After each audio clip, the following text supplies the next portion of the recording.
Assalamualaikum dan salam sejahtera. Saya Nur Arya Sofia binti Muhammad Ashraf, wartawan online TV.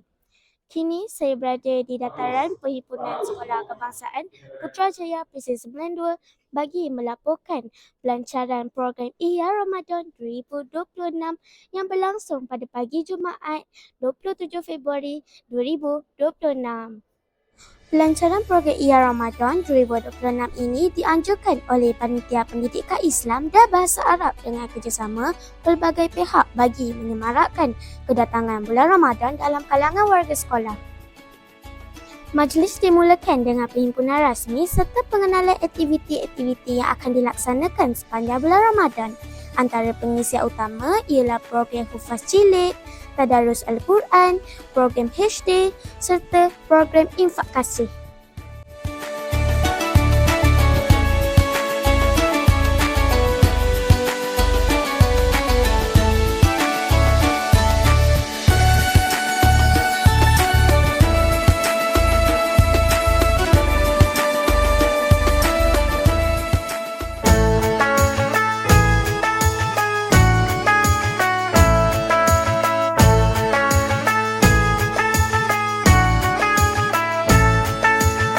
رمضان تيبا رمضان تيبا رمضان تيبا مرحبا يا رمضان مرحبا يا رمضان مرحبا يا رمضان مرحبا يا رمضان رمضان تيبا رمضان تيبا رمضان تيبا مرحبا يا رمضان مرحبا يا رمضان مرحبا يا رمضان مرحبا يا رمضان. Pelancaran ini bertujuan memberi pendedahan awal kepada murid tentang pengisian bulan Ramadan agar mereka dapat lebih menghayati bulan yang penuh keberkatan ini dengan lebih bermakna.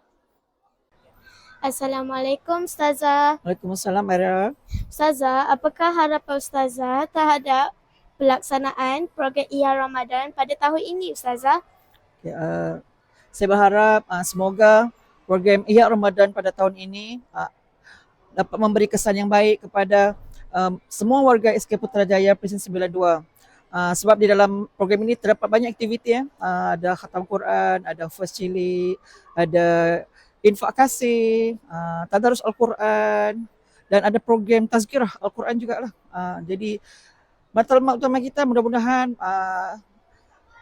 semua dan terutamanya anak murid SK Putrajaya Presiden 92 ni lebih senang mendampingi Al-Quran lah.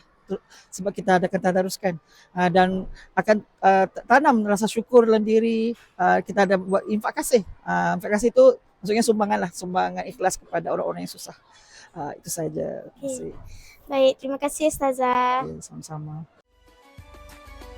Pelancaran program Ihya Ramadan 2026 ini menandakan bermulanya berbagai aktiviti kerohanian yang akan dilaksanakan sepanjang bulan Ramadan di sekolah ini.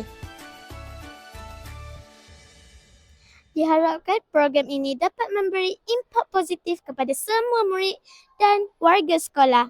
Sekian liputan daripada saya, Nur Arya Sofia binti Muhammad Ashraf untuk online TV. From me to you. Sekian, terima kasih.